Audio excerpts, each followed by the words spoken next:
Good morning વિદ્યાર્થી મિત્રો, ગઈકાલે આપણે સમ નંબર 2 અને સમ નંબર 3 બંને આપણે ઓવર કરી ચૂક્યા છીએ. આજે આપણે સમ નંબર 4 કરવાના છીએ. સમ નંબર 4માં કોઈ એક વર્ષે 5 દેશોના જન્મદર અને મૃત્યુદરની માહિતી નીચે પ્રમાણે છે, તો તેને યોગ્ય આકૃતિ દ્વારા રજૂ કરો. દેશ America, Japan, Bharat, Germany, UK.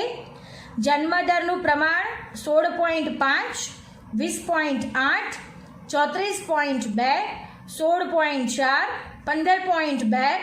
મૃત્યુદરનું પ્રમાણ 10.2, 12.2, 20.4, 10.3, 12.0.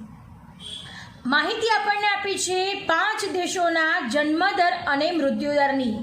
બરાબર છે. હવે વિદ્યાર્થી મિત્રો, આપણને અહીંયા 2 ચલ લક્ષણો આપ્યા છે, એટલે કે જન્મદર અને મૃત્યુદર.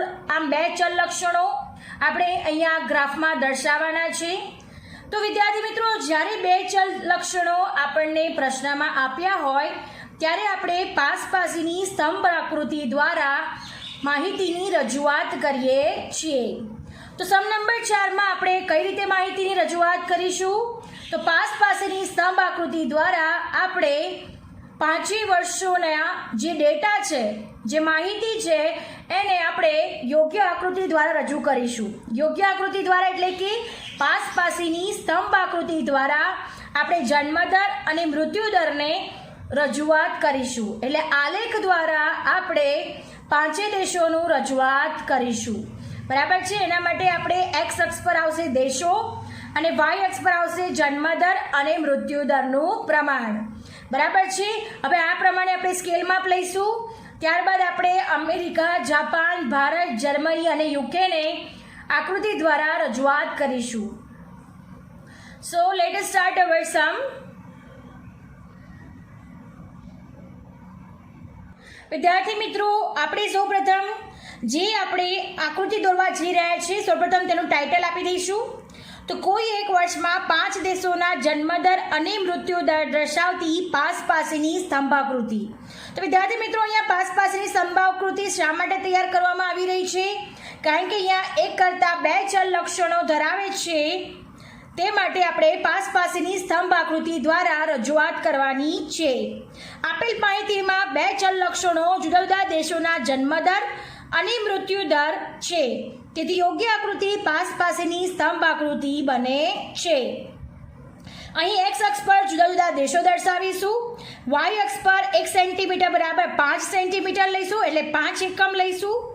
પ્રમાણમાં લઈ પ્રત્યેક દેશ માટે જન્મદર અને મૃત્યુદરના સ્તંભ પાસે દોરતા પાસની સ્તંભ આકૃતિ આપણે તૈયાર કરીશું.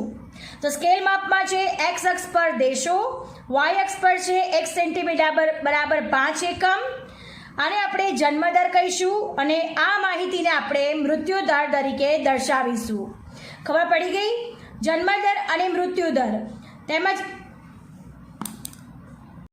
હવે વિદ્યાર્થી મિત્રો, તમે અહીંયા જોઈ શકો છો કે વાય અક્ષ પર જન્મદર અને મૃત્યુદરનું પ્રમાણ આપેલું છે. એક્સ અક્ષ પર બધા દેશો આપેલા છે: America, Japan, Bharat, Germany, UK. બરાબર છે. જે પ્રમાણે માહિતી આપી છે તે જ પ્રમાણે આપણે અહીંયા માહિતી બતાવવાની છે. અમેરિકામાં જન્મદરનું પ્રમાણ 16.5 છે, તો 15ની ઉપર થોડા આંકડા જઈને 16.5, અને મૃત્યુદરનું પ્રમાણ 10.2 છે, તો 10ની ઉપર જઈને 2 પોઈન્ટ. બરાબર છે. આમ અમેરિકાની રજૂઆત આ 2 સ્તંભો વડે થશે. આને કહીશું જન્મદરનું પ્રમાણ અને આ સ્તંભને કહીશું મૃત્યુદરનું પ્રમાણ. આગળ આપણે આને ડિસ્ક્રાઇબ કરી દીધું છે કે કેવી રીતે કોને જન્મદરનું ગણવું છે અને કોને મૃત્યુદરનું ગણવાનું છે. બરાબર છે. તો અમેરિકામાં જન્મદરનું પ્રમાણ 16.5 અને મૃત્યુદરનું પ્રમાણ 10.2. ત્યારબાદ જાપાનમાં જન્મદરનું પ્રમાણ 20.8 બરાબર છે, અને મૃત્યુદરનું પ્રમાણ 12.2, એટલે કે 12ની ઉપર 2 પોઈન્ટ લેવાના છે, અને 20ની ઉપર 21થી પહેલાં એટલે 20ની ઉપર 8 પોઈન્ટ લેવાના છે, જેથી 20.8 અહીંયા તૈયાર થાય છે. આમ 20.8 જાપાનનો જન્મદર છે અને 12.2 જાપાનનો શું છે? મૃત્યુ દર. અન્ડરસ્ટેન્ડ? હવે આપણે ભારતમાં જોઈ લઈએ તો ભારતમાં જન્મદર 34.2 છે. તો 34.2 એટલે કે 30ની ઉપર 4 પોઈન્ટ ઉપર થોડા 2 પોઈન્ટ. ત્યારબાદ મૃત્યુદરનું પ્રમાણ 20.4 છે. તો 20ની ઉપરના 4ના પોઈન્ટ એટલે કે 20.4. અન્ડરસ્ટેન્ડ? આમ ભારતનું જન્મદરનું પ્રમાણ 34.2 અને મૃત્યુદરનું પ્રમાણ 20.4 મળે છે. ત્યારબાદ છે જર્મનીમાં જન્મદરનું પ્રમાણ 16.4 બરાબર છે અને મૃત્યુદરનું પ્રમાણ 10.2. આ રીતે આપણે દર્શાવવાનું છે જન્મદરનું પ્રમાણ અને મૃત્યુદરનું પ્રમાણ. જર્મનીમાં જન્મદરનું પ્રમાણ 16.4 અને મૃત્યુદરનું પ્રમાણ 10.2. અન્ડરસ્ટેન્ડ? હવે લાસ્ટમાં છે યુકેમાં જન્મદરનું પ્રમાણ 15.2 બરાબર છે. 15ની ઉપર 2 પોઈન્ટ કરવાના છે એટલે 15.2 પર સ્તંભ આકૃતિ દોરવામાં આવશે. અને મૃત્યુદરમાં 12 એટલે 10ની ઉપર 2 પોઈન્ટ એટલે કે 12 આપણું શું છે મૃત્યુદર. યુકેનો મૃત્યુદર 12.0 એટલે કે 12 છે. હવે આપણી બધી સ્તંભ આકૃતિ અહીંયા તૈયાર થઈ જાય છે. હવે સ્તંભ આકૃતિ પરથી આપણને ખ્યાલ આવી જાય છે કે સૌથી વધારે જન્મદરનું પ્રમાણ શેમાં છે? ભારતમાં છે બરાબર છે. અને સૌથી વધારે મૃત્યુદરનું પ્રમાણ પણ શેમાં છે? ભારતમાં છે. તમે જોઈ શકો છો કે બીજાની સરખામણીમાં એટલે બીજા દેશ સાથેની સરખામણીમાં જન્મદરનું પ્રમાણ પણ ભારતમાં વધારે છે અને મૃત્યુદરનું પ્રમાણ પણ ભારતમાં જ વધારે છે. અન્ડરસ્ટેન્ડ? અને ત્યારબાદ બીજા નંબરે જાપાન આવે છે જેમાં જન્મદરનું પ્રમાણ 20.8 છે બરાબર છે અને મૃત્યુદરનું પ્રમાણ 12.2 છે. એટલે જન્મદરમાં બીજા નંબરે જાપાન આવે છે અને મૃત્યુદરમાં બીજા નંબરે પણ જાપાન જ આવે છે. અન્ડરસ્ટેન્ડ? એટલે આમ આપણને આ રીતે આલેખ દોરવાથી આપણને તરત જ ખ્યાલ આવી જાય છે કે કયા દેશમાં કેટલું જન્મદરનું પ્રમાણ છે અને કેટલું મૃત્યુદરનું પ્રમાણ છે. આ રીતે આકૃતિ દોરતા કોઈ પણ સમજી શકે છે કે કયા દેશમાં કેટલું જન્મદરનું પ્રમાણ છે અને કેટલું મૃત્યુદરનું પ્રમાણ છે. અને તો વિદ્યાર્થી મિત્રો આપણે અહીંયા દાખલો પૂરો થાય છે. હવે આપણે બીજા દાખલા તરફ જઈશું. Sum number 5. So let us start our sum number 5. તમે અહીંયાથી દોરી શકો છો. તમારે બધા ગ્રાફ દોરવાના છે, નોટમાં લખવાના છે અને સબમિટ પણ મને કરાવવાના છે. અન્ડરસ્ટેન્ડ?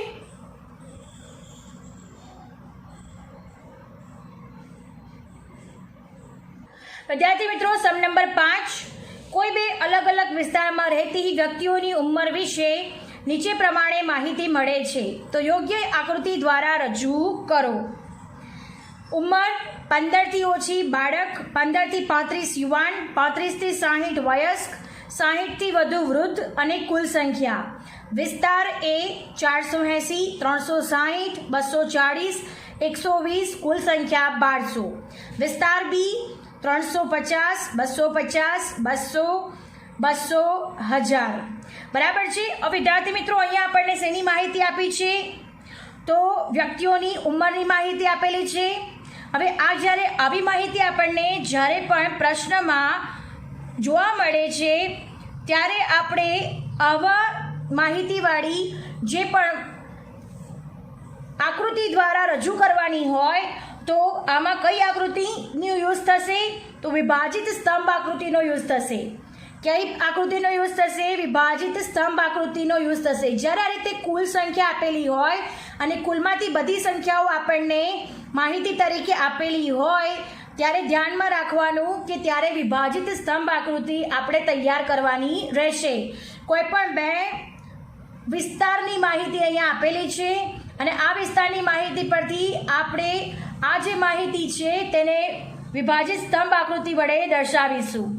તો વિદ્યાર્થી મિત્રો જ્યારે પણ આપણે વિભાજિત સ્તંભ આકૃતિ વડે માહિતીને દર્શાવીશું તો સૌથી પહેલાં તો આપણે વિભાજિત રેખા શોધવી પડશે. એટલે વિસ્તાર એની વિભાજિત રેખા શોધીશું અને વિસ્તાર બીની વિભાજિત રેખા આપણે શોધવાની છે.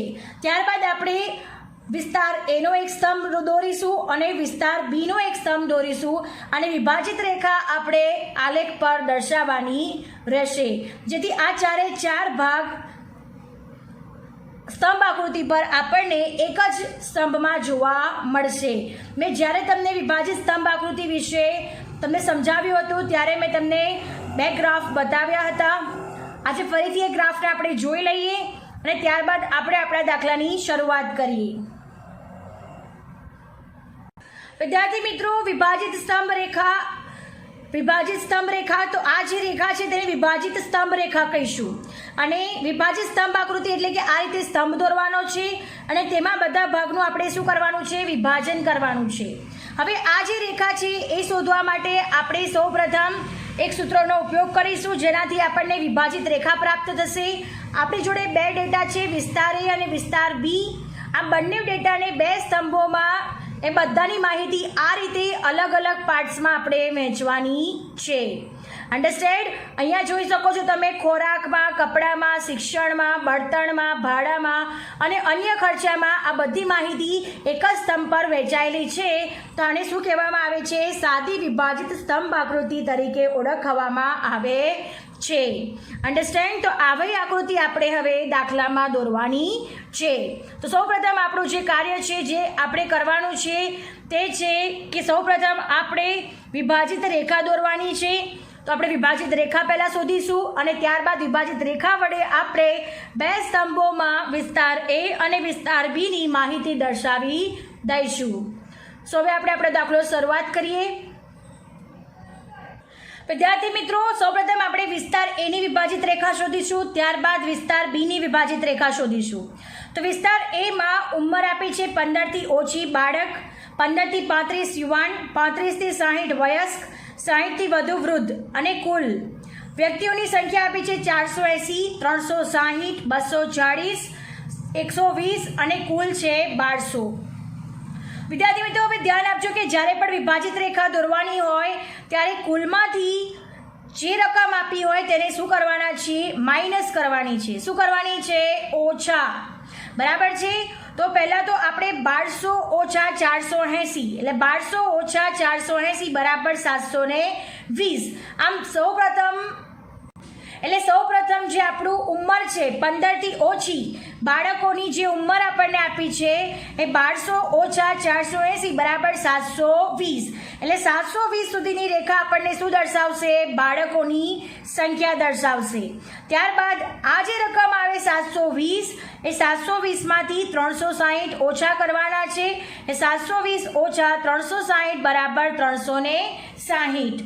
ત્યારબાદ 360 પાછા આગળ લાવવાના છે. 360માંથી 240 ઓછા કરવાના છે બરાબર 120. વિદ્યાર્થી મિત્રો, જ્યારે અહીંયા જે સંખ્યા આવશે એ જ અહીંયા સંખ્યા આવી જોઈએ.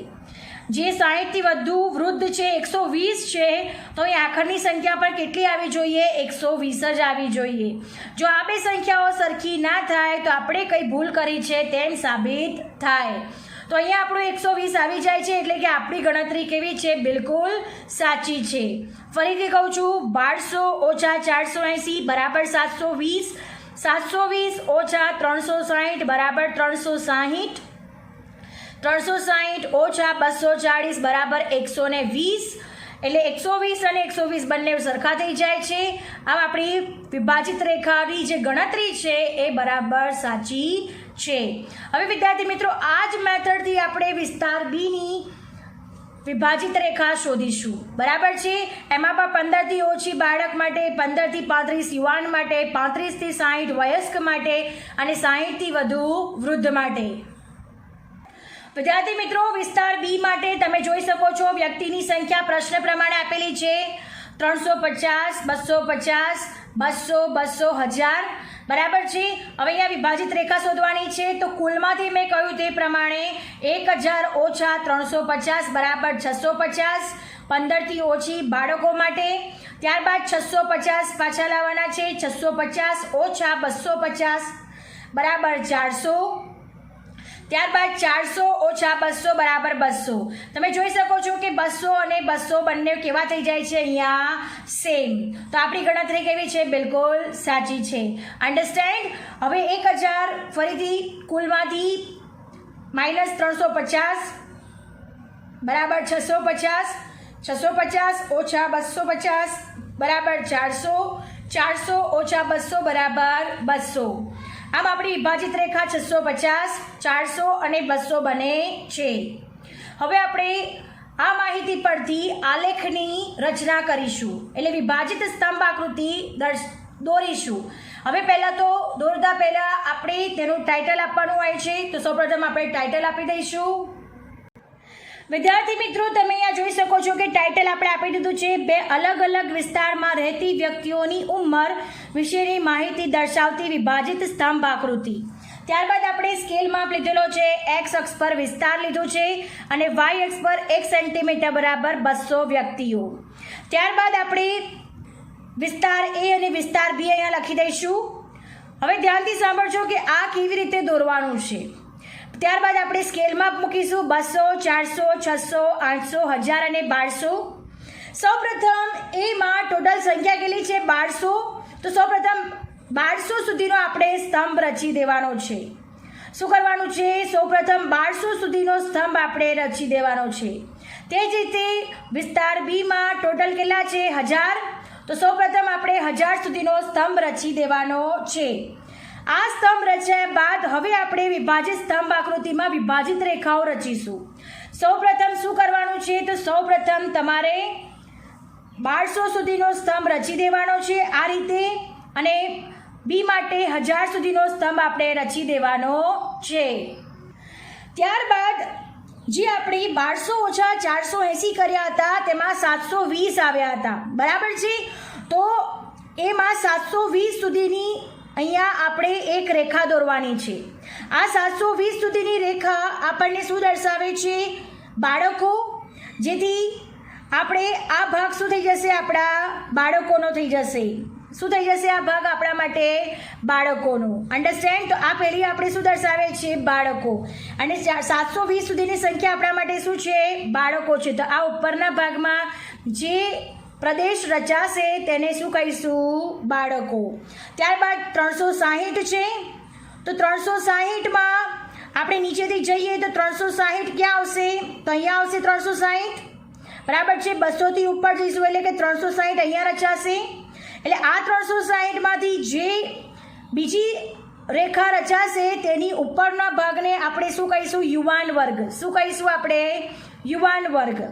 ત્યારબાદ આપણે લાસ્ટમાં 360 ઓછા 240 કર્યા હતા, ત્યાં આવ્યા હતા 120. તો હવે અહીંયા 120ની આપણે ત્રીજી રેખા દોરીશું. એટલે ત્રીજી રેખાથી ઉપરનો જે ભાગ મળશે એ શું થશે? વયસ્ક થશે. અને ત્યારબાદ છેલ્લો જે ભાગ છે એ એની જાતે જ રચાઈ જશે, એટલે વૃદ્ધની સંખ્યા એની જાતે જ આવી જશે. અન્ડરસ્ટેન્ડ? તો વૃદ્ધની સંખ્યા જે આપણે 120 પ્રશ્નમાં આપી છે તે તેની જાતે 120 આપણને મળી જશે. અન્ડરસ્ટેન્ડ? તો સૌપ્રથમ શું કરવાનું છે? ટોટલ સ્તંભ આકૃતિ દોરવાની છે. ત્યારબાદ વિભાજિત રેખા 720ની રેખા દોરવાની, ત્યારબાદ 360ની રેખા દોરવાની અને ત્યારબાદ 120ની રેખા. ત્યારબાદ આપણું જે વધતું જે ક્ષેત્ર હશે તેને શું કહેવામાં આવશે? વૃદ્ધનું ક્ષેત્ર કહેવામાં આવશે. એટલે વૃદ્ધ વ્યક્તિઓની સંખ્યા દર્શાવતું છેલ્લું ક્ષેત્ર હશે. હવે નેક્સ્ટ શું છે? તો 1000 છે ટોટલ, બરાબર છે. હવે 1000માં આપણે 1000 ઓછા 350 કર્યા હતા તો 650, એટલે 600ની ઉપર 650 પર આવશે. એટલે આ વ્યક્તિઓ શું થશે? બાળકો થઈ જશે. ત્યારબાદ 650માંથી 250 ઓછા કર્યા હતા તો 400 આવ્યા હતા. એટલે 400 પર આપણે એક રેખા દોરીશું.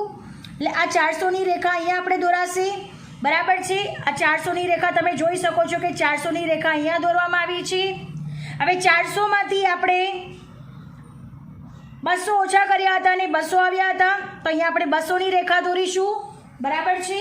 હવે 200ની રેખા અહીંયા દોરતા આપણને બાળકો, વયસ્ક, યુવાન અને વૃદ્ધની આપણને વિભાજિત સ્તંભ રેખા પ્રાપ્ત થાય છે. આ બાળકો છે, આ વયસ્ક છે, બરાબર છે, આ યુવાન છે અને આ વૃદ્ધ છે. આ બાળકો, યુવાન, વયસ્ક અને વૃદ્ધ, આમ આ રીતે આપણું વિભાજિત સ્તંભ આકૃતિ રચાય છે. સૌપ્રથમ તમારે ટોટલ દોરવાનું છે, ત્યારબાદ આપણે જે માઇનસ કરીને જે રેખાઓ શોધી છે એ બધી રેખાઓનું નિરૂપણ કરવાનું છે. ત્યારબાદ જે રીતે જે ક્ષેત્ર રચાય તે રીતે તેને અલગ અલગ ડિઝાઇન આપવાની છે, જેથી આપણને ખબર પડી શકે કે આ બાળક છે, આ યુવાન છે, આ વયસ્ક છે અને આ વૃદ્ધ છે. તો વિદ્યાર્થી મિત્રો, અહીંયા આપણો દાખલો પૂરો થાય છે. I hope you understand it very well. Thank you students.